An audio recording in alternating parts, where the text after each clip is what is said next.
Welcome to video 3. In this video session we will be going through taking off and landing an aircraft. This will be a long video, so you may want to watch it in 2 parts. Remember to take notes for your end of phase exam. You can always return to these videos at any time. I'll now pass you on to ERAU to explain taking off an aircraft. A normal takeoff occurs when the aircraft is departing into a direct headwind from a paved surface with plenty of runway distance available and with no obstacles close to the end of the runway. Taking off directly into the wind allows the aircraft to take off using the least amount of runway. This is essentially because the wind is giving extra airflow over the wings, so the aircraft doesn't need to travel as fast to get to the same airspeed recommended for takeoff. The takeoff procedure begins with safely entering the runway. Before ever crossing the hold short marking for the runway, the pilot needs to always visually scan the entire runway length, as well as the arrival and the departure paths, to ensure no hazards like other aircraft or vehicles exist. Secondly, the pilot should also confirm they are entering the correct runway. Verbally brief what runway you are entering, and confirm with your instructor which direction you will be taking off in. If you're at a towered airport, make sure your runway is in agreement with the clearance given by ATC. As you taxi out onto the runway, position the plane on the runway center line. Then confirm that the heels of your feet are on the floor and off the brakes, so you don't accidentally step on them. Just like when taxiing on a taxiway, you want the runway center line to line up with your right leg. Once you are lined up on the correct runway, smoothly apply full power. The adding of power should take about 2 seconds. If you add the power too quickly, the engine could backfire, adding power too slowly, and you risk wasting available runway. As the Cessna starts to accelerate down the runway, you may notice a tendency for the plane to turn to the left. You will need to add a slight amount of rudder to counteract this and keep the airplane on the center line. Continue to make small rudder pedal inputs to maintain the aircraft on center line. Make the inputs as soon as you start seeing the airplane drift from the runway center line. Waiting too long to correct could result in a runway excursion. If anything out of the ordinary is indicated, the best course of action would be to abort your takeoff. Once you've exited the runway and come to a complete stop, you can then safely troubleshoot the problem.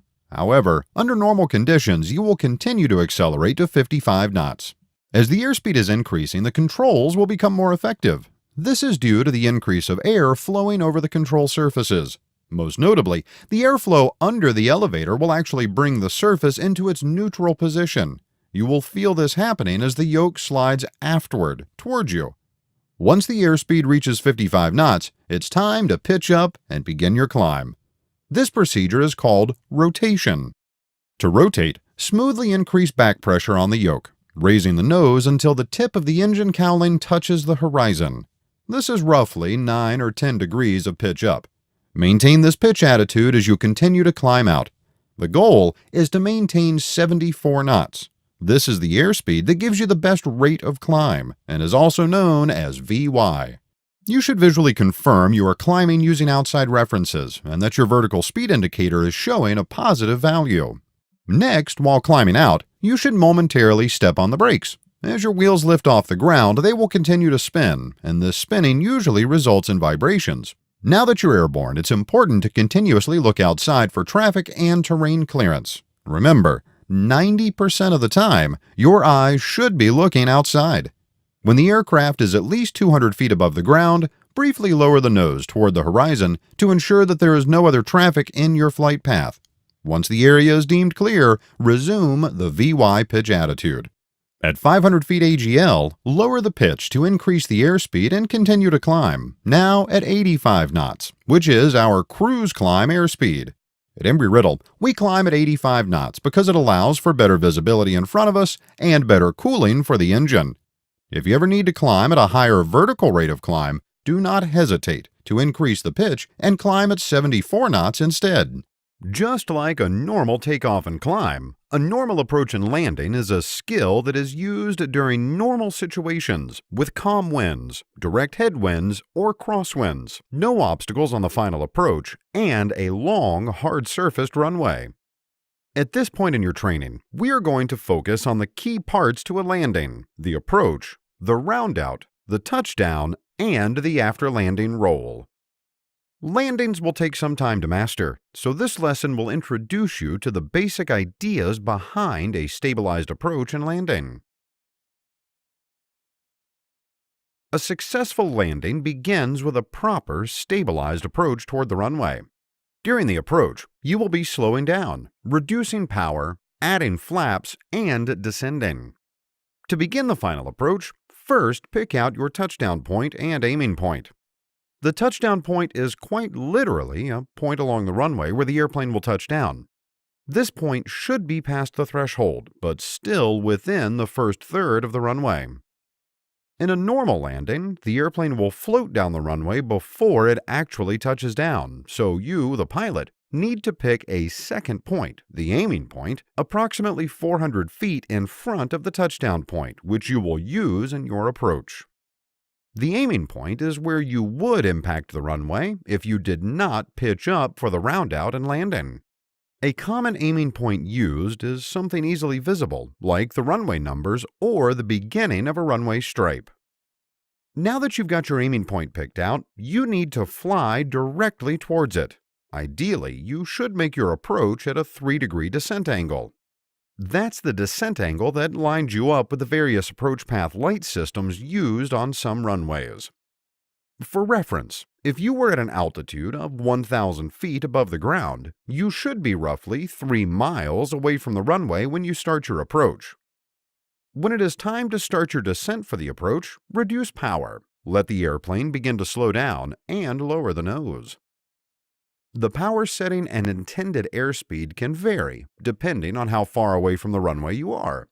But in the final moments of your approach, you should be flying at around 65 knots at 1500 RPM to hold that 3-degree descent angle. Additionally, you will most likely have full flaps unless conditions advise otherwise. Picking a reference point for your pitch attitude will vary from person to person. Some popular references you can try are to place your aiming point a fist's height above the glare shield, or have your aiming point line up with a set height on the compass. Find a reference that works for you, and then use pitch and power to keep your aiming point lined up with that reference. As you are approaching the runway, it is important that you are maintaining a constant approach path. This concept, called a stabilized approach, refers to you keeping a constant descent angle, constant airspeed, and maintaining centerline with the runway.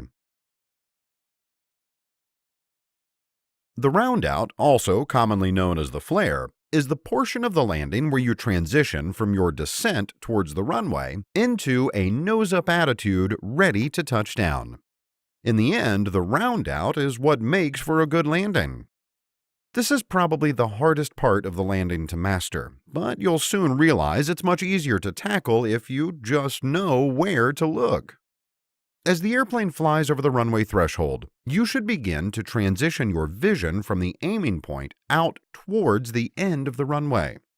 While looking toward the end of the runway, the pilot can better judge the height above the ground by using peripheral vision. A good indication of you should begin your roundout when you believe the airplane is about 10 to 20 feet off the ground. The roundout is accomplished by smoothly reducing the throttle to idle and then slowly pitching up to your final touchdown attitude. The angle of attack should be increasing at a rate that allows the plane to continue to descend until just inches above the ground. This puts the pitch attitude near the VY pitch attitude, where the tip of the airplane's nose is lined up with the horizon. Because power is usually brought to idle just prior to pitching up, the increase in back pressure will further slow the airplane down. This will reduce the airplane's lift, requiring the pilot to increase the back pressure even more. What makes the landing challenging is the proper timing of the increasing angle of attack and decreasing airspeed. If the angle of attack is increased too quickly, the airplane will float excessively down the runway before finally touching down. However, if the angle of attack is increased too slowly, the airplane will impact the runway relatively hard. Similarly, if the airspeed is decreased too much before the airplane settles onto the runway, the airplane may run out of lift, resulting in a hard landing. If you plan correctly, you'll be able to get the airplane into its VY pitch attitude right as the plane descends to just inches off the ground. And you'll get a nice, soft landing on the main wheels. Once the main wheels touch the runway, back pressure on the yoke should be increased in order to keep the nose wheel from slamming into the ground. Many pilots, when starting out, have this mindset that as soon as the main wheels touch down, the landing is over. This is absolutely false. The pilot needs to maintain control of the plane until it has exited the runway and comes to a complete stop. After touchdown, the airspeed will continue to decrease, and the nose will eventually make contact with the ground, allowing the pilot to steer the airplane with the nose wheel. Maintain runway centerline and aircraft control as you continue to slow down until it is safe to turn off the runway.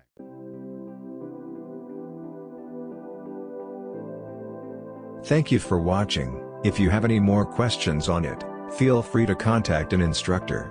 See you in the next video.